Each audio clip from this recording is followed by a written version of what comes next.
Hi there, Simon from simonwoods.com here. Now, January 25th stroke 26th, there's a strange few hours where in Scotland it's Burns Night and in Australia it's Australia Day. So I thought to celebrate that, I'm going to try some Australian wines with haggis, because I know haggis you're supposed to have it with whiskey, but you can't drink whiskey all the time. Well, you can, but you fall over. So what I've got is 10 Australian wines, 10 of the from some of the biggest companies in the country, and I'm going to try them with haggises. And if you're going to do a proper comparative tasting of wine and haggis, you might as well have a couple of different haggises. So I've got Hall's, the world's favourite haggis, £2 for 500 gram weight, made from pork. And I have Simon Howie's Haggis Company Haggis Original, made from lamb, and £2.29, 454 grams. So what's the difference between the Halls and the Howie? And this is the Halls I'm on now. You can see quite a bit more oatmeal here, a bit lighter in colour. The Howie, yeah, it seems denser, a bit less, smells a bit more livery. Yeah, slightly meatier, more offally texture. More of a serious haggis, that. A bit more pepper, a bit more spice. So two different styles for the wines to cope with. First one, it's the only white wine that's been sent. Wolf Blass Riesling, 2006. Lovely, fresh, zippy wine. I like the way it's got that zestiness, toasty edge of maturity. It's 4 years old now. I think that's going to work really nicely with the haggis. The wine gets just a little bit lost there.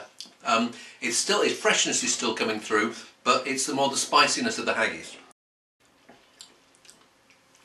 Bit the same, yeah. It's okay. It works reasonably, but it's more that the haggis wins on that occasion. Next one up is a Pinot Noir from the Yarra Valley, Little Yering, 2008. Not sure whether Pinot Noir is manly enough for haggis. Let's see. Okay, nice pippy, cherries, raspberries, strawberries. Bit of acidity on the finish, might cut through some of the fat in the haggis. Well, the fruit still comes through rather nicely. It does bring it down a little bit. You lose the high notes. That works really quite nicely, actually, surprisingly. It's got the fruit to cope with the spiciness and no hard edges to clash. I'm quite surprised at how well that's done. Third wine, Peter Lehmann Barossa Grenache, 2005. Now, I like that. That's a really lovely, supple, soft, juicy beast.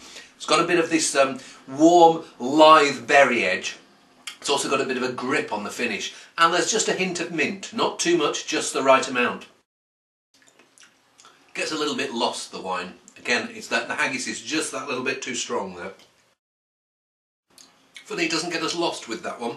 I don't know whether it's the sweeter edge that goes nicely with the liver, but doesn't work with the Halls, works with the Howies. Wine number 4, very well known, Bin 555 Shiraz from Wyndham Estate. It's okay, not as sweet as it used to be. Quite a bit of leathery berry and blackcurrant, some spice, earthy, better than I thought it was going to be, that. Haggis is just a bit too much for that wine. It's probably the simplest of the wines here. I found it tasty by itself, but the Halls is stripping away most of its fruit. It's the same with the other one. Okay. Wine number 5, Houghton the Bandit Shiraz Tempranillo from Western Australia.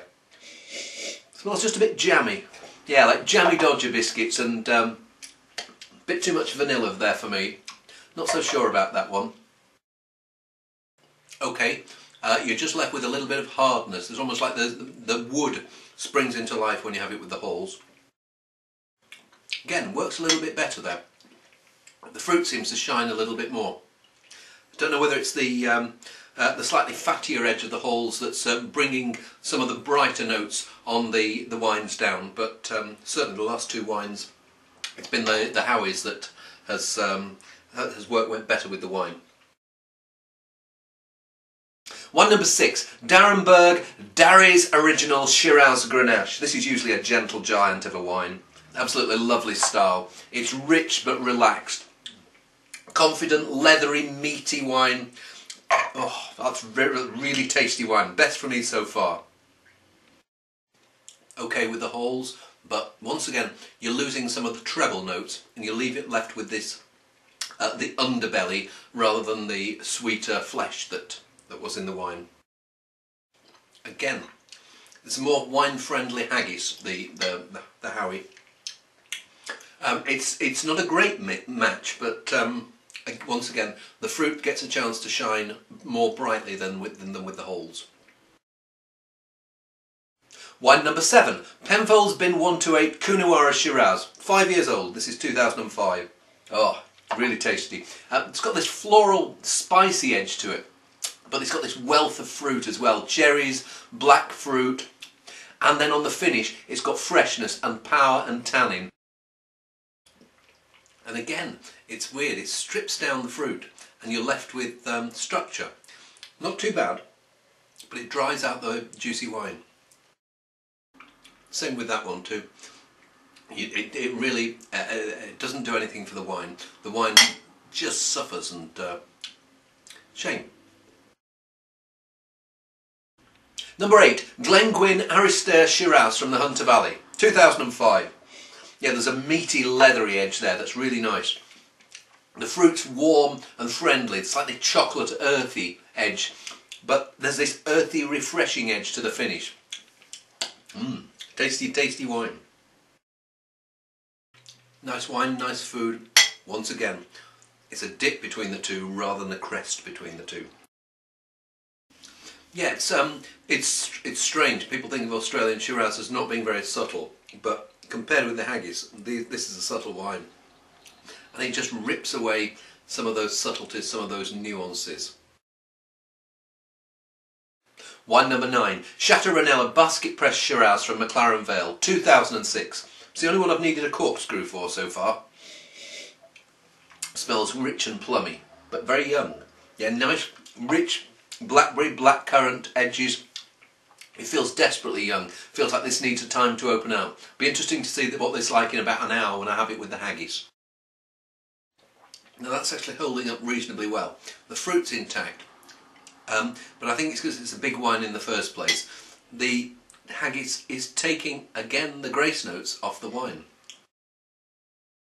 Again, the Howie is better with the wine, but the wine is better without the Howie. Last wine's a bit of an oddball. Jacob's Creek Sparkling Shiraz. Yes, Shiraz with bubbles. Bit of licorice, blackcurrant. Do you remember those licorice imps? Blackcurrant and licorice edge there. Very distinctive, slightly sweet, and it's got a nice grip of acidity and this strong, feral finish. I think that's got a good chance. Won't be for everyone though. Bit of a standoff there. They've both got lots to say, but they're not speaking the same language. Bit more entente cordial there, but still the sweetness of the fruit, pepperiness of the Haggis, and none of the subtleties of either is coming through. Conclusion, Australian wines, Scottish Haggis, do they meet? Well, they do, but there's a few pointers. I would go for wines that are really vibrant and fruity.